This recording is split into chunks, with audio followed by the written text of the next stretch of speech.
Hola, bienvenidos a Pentimento.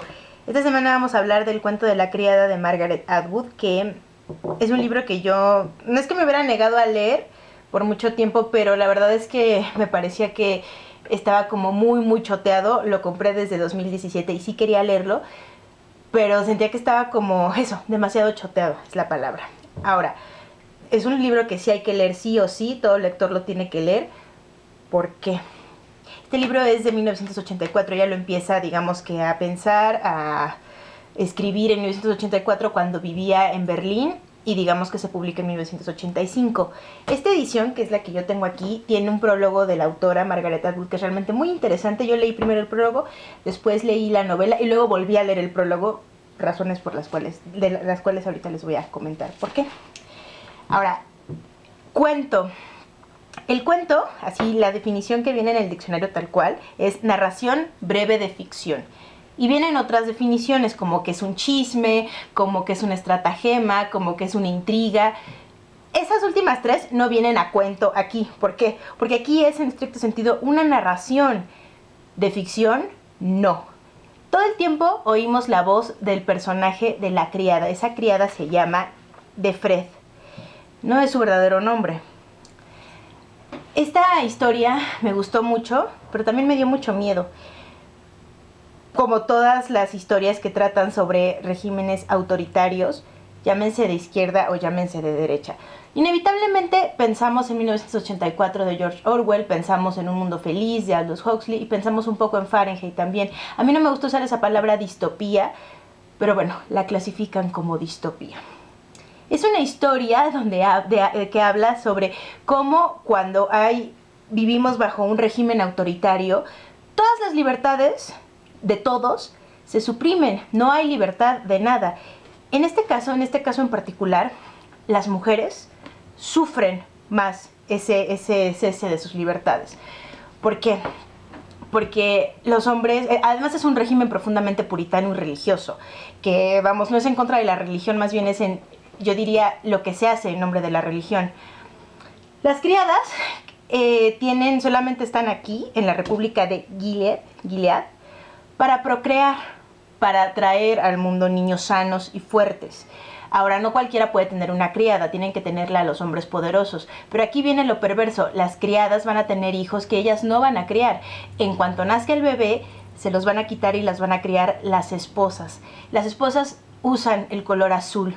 Las criadas tienen todo el tiempo el color rojo, que es como lo que aquí se ve, y tienen unos gorros infames, que es un poco como la vestimenta de los puritanos, que las tapan de tal manera la cara que no les permiten voltear, como caballos percherones, o sea, tienen que caminar al frente, todo el tiempo viendo al frente y con la vista baja. Entonces, si alguien las está viendo, ellas no pueden hacer esto porque se delatarían, se tendrán que girar la cabeza y levantarla para ver quién las está viendo, aunque sientan que las están viendo, todo el tiempo tienen que estar viendo para abajo. Y la parte del rojo, que es que el rojo es un color hermoso, pero también es profundamente agresivo, es esa referencia cuando nace el bebé y toda la sangre.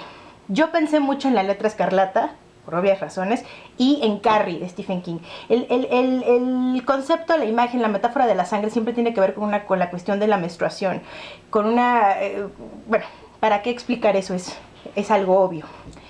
Ahora, la protagonista de Fred, nada más oímos la voz de Fred, todo el tiempo es la voz de Fred, todo el tiempo es su punto de vista, todo el tiempo es cómo ella vive siendo una criada en la casa del comandante, porque además ella es privilegiada, tiene muchas cosas que otras criadas no tienen, probablemente no lo tienen. Ella, digamos que tiene un estatus social más alto. Ahora, lo que es terrible es cómo vives, cómo tratas de vivir una vida si ya conoces cómo vivías antes. Creo que para explicarme mejor, ella antes trabajaba, tenía una hija, tenía un marido, su pareja, tenía su dinero propio, gozaba de otro tipo de vestimenta, podía ponerse ropa interior de encaje, podía beber, podía vivir su vida, podía hablar, podía leer, podía escribir. En este nuevo régimen no puede hacer nada de eso, absolutamente nada. Y es horrible porque ella sabe cómo vivía antes, Si tú naces en este nuevo régimen, ni idea tienes de lo que son las cosas, de cómo había sido la vida antes.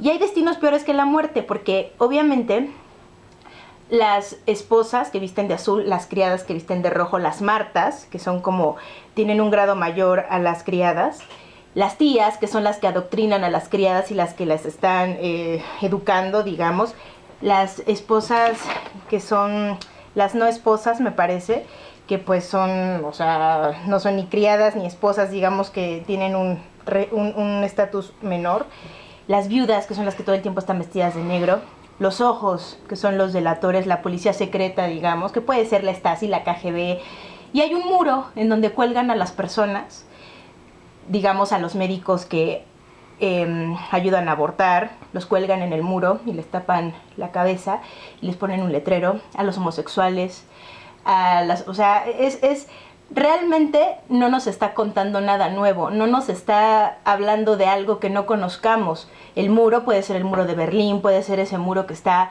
en Belfast, que dividía la zona católica de la zona protestante. Esto de que colgaban a la gente, en Irán siguen colgando a las personas, hay pena de muerte. Todo este rollo religioso de la vida no tiene nada que ver con la religión, o más bien con Dios. Es un fanatismo muy, muy fuerte. Todo esto de que les quitan los hijos a las mujeres, pues es como en muchas dictaduras, en Argentina, en Chile. Realmente nos está contando una historia, sí, pero yo creo que te da mucho miedo, a mí me lo dio en lo personal, porque hay cosas que no son de ficción, hay cosas que han pasado en la vida real. Ella nada más nos está contando una historia, nos está mostrando una historia que ella misma dice en el prólogo, espera que nunca se haga realidad. Ahora, sí me gustó bastante, pero también me dio mucho miedo y me hizo comprender muchas cosas y ver más allá de la simple vestimenta de las criadas, que le he visto en muchos lugares y no sabría, yo nunca me disfrazaría así, me da como... pero como que me amplió el panorama en otras cosas que yo no había visto y eso me gustó mucho. Y comprendí cosas de la autora y de sus obras recientes. Y pues este prólogo, cuando lo volví a leer al final, después de terminar de leer toda la historia, me hizo entender otras cosas que cuando lo leí la primera vez no había entendido. Y pues repito, como dije al principio, hay que leerlo, sin duda hay que leerlo. Yo ya lo leí, sí creo que en algún momento lo voy a volver a leer, pero ahorita ya no, porque de verdad sí me dio miedo, me perturbó. Y pues de verdad, si no la han leído, léanla. Si ya la leyeron, vuélvanla a leer o síganla leyendo, porque es una autora muy vasta. Entonces hay mucho, tiene mucho, cuentos también y muchas novelas. Creo que hay una segunda parte de esta historia. No sé si la vaya a leer, pero me quedo con esta y con mi primera vez. Y pues nada, suscríbanse en el botón que está aquí abajo y denle like al video.